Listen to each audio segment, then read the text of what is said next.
ಓಂ ಶಾಂತಿ. ಪತ್ರಪುಷ್ಪದಿಂದ ಗುಲ್ಜಾರ್ ದಾದೀಜಿಯವರ ಅಮೂಲ್ಯವಾದ ಬೋಧನೆಗಳು. ತಾರೀಕಾಗಿದೆ 27/8/2010. ದಾದೀಜಿಯವರು ಇಲ್ಲಿ ನಮ್ಗೆ ತಿಳಿಸ್ತಾ ಇದ್ದಾರೆ, ಆತ್ಮ ಅಭಿಮಾನಿಗಳಾಗಿ ಅಥವಾ ಅಶರೀ ಸ್ಥಿತಿಯ ಅನುಭವವನ್ನು ಮಾಡುವಂಥವರಾಗಿ ಅಂತ ಹೇಳ್ತಾ ಇದ್ದಾರೆ. ಇಲ್ಲಿ ಗುಲ್ಜಾರ್ ದಾದೀಜಿಯವರು ನಮ್ಗೆ ತಿಳಿಸ್ತಾ ಇದ್ದಾರೆ, ನೀವು ಆತ್ಮ ಅಭಿಮಾನಿ ಅಥವಾ ಅಶರೀರಿ ಸ್ಥಿತಿಯ ಅನುಭವವನ್ನು ಮಾಡುವಂಥವರಾಗಬೇಕು ಅಂತ ಹೇಳ್ತಾ ಇದ್ದಾರೆ.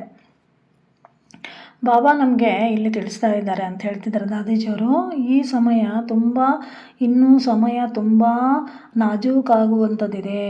ಸಮಯ ತುಂಬ ನಾಜೂಕಿನ ಪರಿಸ್ಥಿತಿ ಬರುತ್ತೆ. ಅದಕ್ಕೋಸ್ಕರ ನೀವು ಮನಸ್ಸಿನ ಮೇಲೆ ಕಂಟ್ರೋಲನ್ನು ಅವಶ್ಯವಾಗಿ ತರಬೇಕು. ನಿಮ್ಮ ಮನಸ್ಸನ್ನು ಒಂದೇ ಕಡೆ ಸ್ಥಿತಗೊಳಿಸುವಂಥ ಅಭ್ಯಾಸವನ್ನು ನೀವು ಮಾಡಬೇಕು ಅಂತ ಹೇಳ್ತಾ ಇದ್ದಾರೆ. ಒಂದೇ ಸೆಕೆಂಡ್ನಲ್ಲಿ ನಮ್ಮ ಮನಸ್ಸನ್ನು ನಮ್ಮ ಮನಸ್ಸಿಗೆ ಆರ್ಡರ್ ಮಾಡಬೇಕು. ಒಂದೇ ಸೆಕೆಂಡ್ನಲ್ಲಿ ನಮ್ಮ ವ್ಯರ್ಥ ಸಂಕಲ್ಪ ಸ್ಟಾಪ್ ಆಗಬೇಕು. ನಾವು ಸಮರ್ಥ ಸಂಕಲ್ಪವನ್ನೇ ಮಾಡಬೇಕು. ಈ ರೀತಿಯಾಗಿ ನಾವು ಮನಸ್ಸಿನ ಮೇಲೆ ಆರ್ಡರ್ ಮಾಡುವಂಥವರಾಗಿರಬೇಕು ಅಂತ ಹೇಳ್ತಾ ಇದ್ದಾರೆ ಬಾಬಾರವರು. ಅಂದರೆ ಒಂದೇ ಸೆಕೆಂಡ್ನಲ್ಲಿ ನಾವು ನಮ್ಮ ಮನಸ್ಸಿನ ಮೇಲೆ ಆರ್ಡರ್ ಮಾಡಬೇಕು ಮತ್ತು ಅದೇ ಆರ್ಡರ್ ಪ್ರಕಾರ ಒಂದೇ ಸೆಕೆಂಡ್ನಲ್ಲಿ ನಾವು ವ್ಯರ್ಥಕ್ಕೆ ಫುಲ್ ಸ್ಟಾಪ್ ಹಾಕುವಂಥರಾಗಬೇಕು.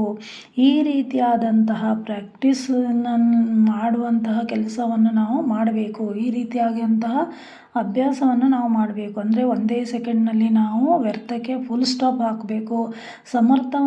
ಸಮರ್ಥದ ಕಡೆಗೆ ನಮಗೆ ಗಮನ ಕೊಡಬೇಕು. ಈ ರೀತಿಯಾದಂಥ ಪ್ರಾಕ್ಟೀಸ್ ಮಾಡಬೇಕು ಅಂತ ಹೇಳ್ತಾ ಇದ್ದಾರೆ.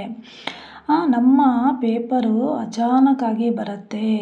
ಅಂತಿಮ ಸಮಯದಲ್ಲಿ ಪೇಪರು ಅಚಾನಕ್ಕಾಗಿ ಬರುತ್ತೆ. ಮತ್ತು ಈ ಅಚಾನಕ್ ಆದಂಥ ಸಮಯದಲ್ಲಿ ಏನು ಬೇಕಾದರೂ ಆಗ್ಬೋದು. ಅದಕ್ಕೋಸ್ಕರ ನಮ್ಮ ಮನಸ್ಸು ನಮ್ಮ ಕಂಟ್ರೋಲಲ್ಲಿರಬೇಕು. ಮತ್ತು ಆವಾಗ ನಾವು ಏನಾಗ್ತೀವಿ, ಯಾವಾಗ ನಾವು ಪರಿಸ್ಥಿತಿಗಳು ಪೇಪರ್ಗಳು ಅಚಾನಕ್ ಬರುತ್ತೋ ಆವಾಗ ನಮ್ಮ ಮನಸ್ಸಿನ ಮೇಲೆ ನಮಗೆ ಕಂಟ್ರೋಲ್ ಇದ್ದರೆ ಸೆಕೆಂಡ್ನಲ್ಲಿ ನಾವು ಪಾಸ್ ಆಗ್ಬೋದು. ಇಲ್ಲ ಅಂದರೆ ನಮ್ಮ ಮನಸ್ಸಿನ ಮೇಲೆ ನಮಗೆ ಕಂಟ್ರೋಲ್ ಇಲ್ಲ ಅಂದರೆ ನಾವು ಏನು ಮಾಡ್ತೀವಿ, ಕಂಟ್ರೋಲ್ ತರೋಕ್ಕೆ ಪ್ರಯತ್ನನ ಮಾಡ್ತಾನೇ ಇರ್ತೀವಿ.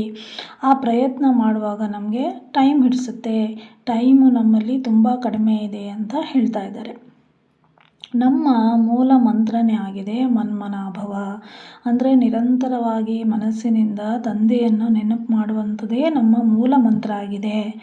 ಮನಸ್ಸನ್ನು ನಮ್ಮ ಆರ್ಡ್ರಲ್ಲೇ ಇರಬೇಕು. ನಮ್ಮ ಮನಸ್ಸು ನಮ್ಮ ಆರ್ಡರ್ ಪ್ರಕಾರ ನಡೀತಾ ಇರಬೇಕು.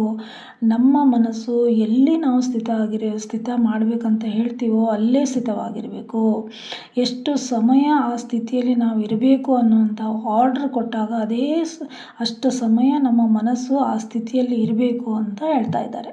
ಇದೇ ಮನ್ಮನಾಭವ. ನೋಡಿ, ಮನ್ಮನಾಭವ ಅಂದರೆ ನಾವು ನಮ್ಮ ಮನಸ್ಸನ್ನು ಆರ್ಡರ್ ಮಾಡಿ ಎಲ್ಲಿ ಎಷ್ಟು ಸಮಯದಲ್ಲಿ ನಮ್ಮ ಮನಸ್ಸು ಸ್ಥಿತ ಆಗಿರಬೇಕು ಅಷ್ಟೇ ಸಮಯದಲ್ಲಿ ಆ ಮನಸ್ಸು ಸ್ಥಿತವಾಗಿರಬೇಕು. ಆ ಆರ್ಡ್ರ್ ನಾವು ಮಾಡುವಂಥ ಆರ್ಡ್ರ್ ನನ್ನ ಮನಸ್ಸು ಕೇಳಬೇಕು. ಇದೇ ಮನ್ಮನಾಭವ ಅಂತ ಹೇಳ್ತಾ ಇದ್ದಾರೆ. ತಂದೆ ಹೇಳ್ತಾರೆ, ಮಕ್ಕಳು ಈ ಮನ್ಮನಾಭವ ಅನ್ನೋ ಮಂತ್ರವನ್ನು ಯಂತ್ರದ ರೂಪದಲ್ಲಿ ಬದಲಾವಣೆ ಮಾಡ್ಕೊಳ್ಳಿ, ಆವಾಗಲೇ ನಿಮಗೆ ಸಫಲತೆ ಸಿಗುತ್ತೆ ಅಂತ ಹೇಳ್ತಾ ಇದ್ದಾರೆ. ಬಾಬಾ ಏನು ಹೇಳ್ತಾ ಇದ್ದಾರೆ, ಈ ಮನ್ಮನಾಭವ ಅನ್ನುವಂಥ ಮಂತ್ರ ಯಂತ್ರದ ರೀತಿಯಲ್ಲಿ ಕೆಲಸ ಮಾಡುತ್ತೆ, ಆವಾಗಲೇ ನಮಗೆ ಸಫಲತೆ ಸಿಗುತ್ತೆ ಅಂತ ಹೇಳ್ತಾ ಇದ್ದಾರೆ. ಈ ಮಂತ್ರವು ಯಂತ್ರದ ರೂಪದಲ್ಲಿ ಸೆಕೆಂಡ್ನಲ್ಲಿ ಯೂಸ್ ಮಾಡುವಂತಹ ಪ್ರಾಕ್ಟೀಸು ನೀವು ತುಂಬ ಅವಶ್ಯವಾಗಿ ಮಾಡಬೇಕಾಗಿದೆ. ಈ ಮನ್ಮನಾಭವ ಅನ್ನುವಂಥ ಮಂತ್ರ ಯಂತ್ರದ ಥರ ಒಂದೇ ಸೆಕೆಂಡ್ನಲ್ಲಿ ನಾವು ಅದನ್ನು ಯೂಸ್ ಮಾಡಬೇಕಂದ್ರೆ ಅದರ ಪ್ರಾಕ್ಟೀಸ್ ನಾವು ತುಂಬ ಅವಶ್ಯವಾಗಿ ಮಾಡಬೇಕು ಅಂತ ಹೇಳ್ತಾ ಇದ್ದಾರೆ.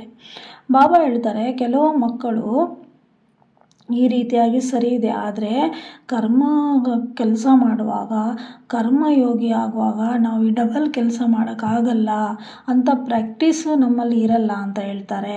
ಅದಕ್ಕೆ ಬಾಬಾ ಹೇಳ್ತಾರೆ, ಈ ಸಮಯ ನೀವು ಪ್ರಾಕ್ಟೀಸ್ ಮಾಡಲೇಬೇಕು. ಮನ್ಮನಾಭವ ಮಂತ್ರದ ಯಂತ್ರದ ರೂಪದಲ್ಲಿ ಕಾರ್ಯರೂಪಕ್ಕೆ ತರುವಂಥ ನಾವು ಪ್ರಾಕ್ಟೀಸ್ ಮಾಡಬೇಕು ಅಂತ ಹೇಳ್ತಾ ಇದ್ದಾರೆ. ಅದಕ್ಕೋಸ್ಕರ ಕರ್ಮಯೋಗಿ ಕರ್ಮವನ್ನು ಮಾಡುತ್ತಾ ಈಗ ನಾವು ಯೋಚನೆ ಮಾಡಬೇಕು ಏನಂತ, ನಾವು ಪ್ರತಿಯೊಂದು ಕರ್ಮ ಮಾಡುವಾಗಲೂ ಕೂಡ ನಾನು ಆತ್ಮ ಮಾಡುವಂಥವನಾಗಿದ್ದೇನೆ. ನನ್ನ ನಾನು ಆತ್ಮ ಕರವನ್ಹಾರ ಮಾಡಿಸ್ತಾ ಇದ್ದೇನೆ. ಈ ಕರ್ಮೇಂದ್ರಿಯಗಳ ಮೂಲಕ ನಾನು ಆತ್ಮ ಮಾಡಿಸ್ತಾ ಇದ್ದೇನೆ. ಕರ್ಮೇಂದ್ರಿಯಗಳು ನನ್ನ ಆರ್ಡರ್ ಪ್ರಕಾರ ನಡೀತಾ ಇದೆ ಅನ್ನುವಂತಹ ಪ್ರಾಕ್ಟೀಸ್ ನಾವು ನಿರಂತರವಾಗಿ ಮಾಡಬೇಕು ಅಂತ ಹೇಳ್ತಾ ಇದ್ದಾರೆ. ಆವಾಗಲೇ ನಾವು ಸೀಟ್ ಮೇಲೆ ಸೆಟ್ ಆಗೋಕ್ಕೆ ಸಾಧ್ಯ. ಯಾವಾಗ ಸೀಟಲ್ಲಿ ನಾವು ಇರ್ತೀವೋ ಆವಾಗ ನಾವು ಮಾಲೀಕರಾಗಿ ಎಲ್ಲ ಕರ್ಮೇಂದ್ರಿಯಗಳು ನಮ್ಮ ಆರ್ಡರನ್ನು ಪಾಲಿಸುತ್ತೆ ಅಂತ ಬಾಬಾ ಹೇಳ್ತಾ ಇದ್ದಾರೆ. ಅಥವಾ ನಾವು ಕರ್ಮೇಂದ್ರಿಯಗಳು ನಮ್ಮ ಆರ್ಡರ್ ಪಾಲನೆ ಮಾಡಲಿಲ್ಲ ಅಂದರೆ ಇದರಿಂದ ಏನು ಸಿದ್ಧ ಆಗುತ್ತೆ ಅಂತ ಹೇಳಿದ್ರೆ ನಾವು ನಮ್ಮ ಸೀಟ್ ಮೇಲೆ ಸೆಟ್ ಆಗಿಲ್ಲ ಅಂತ ಅರ್ಥ ಅಂತ ಹೇಳ್ತಾ ಇದ್ದಾರೆ ದಾದೀಜಿಯವರು. ಅಂದರೆ ನಾವು ನಮ್ಮ ಕರ್ಮೇಂದ್ರಿಯಗಳು ನಾವು ಹೇಳಿದಂತಹ ಆರ್ಡರನ್ನು ಪಾಲಿಸದೇ ಇದ್ದಾಗ ಏನು ಸಿದ್ಧ ಆಗುತ್ತಂದರೆ ನಾವು ನಮ್ಮ ಸೀಟ್ ಮೇಲೆ ಸೆಟ್ ಆಗಿಲ್ಲ. ನಾವು ಆ ರೀತಿಯಾಗಿ ನಿರಂತರವಾಗಿ ಮನ್ಮನಾಭವದ ಮಂತ್ರದ ಯಂತ್ರವನ್ನು ನಾವು ಯೂಸ್ ಮಾಡಿಲ್ಲ. ನಮ್ಮ ಆರ್ಡ್ರು 1 ಸೆಕೆಂಡ್ನಲ್ಲಿ ಪಾಲನೆ ಆಗಿಲ್ಲ ಅಂತ ಅರ್ಥ ಅಂತ ಹೇಳ್ತಾ ಇದ್ದಾರೆ. ನೀವು ಸೀಟಲ್ಲಿದ್ದಾಗ ನಾನು ಮಾಲೀಕ ಆಗಿದ್ದೇನೆ, ಅಧಿಕಾರಿ ಆತ್ಮ ಆಗಿದ್ದೇನೆ.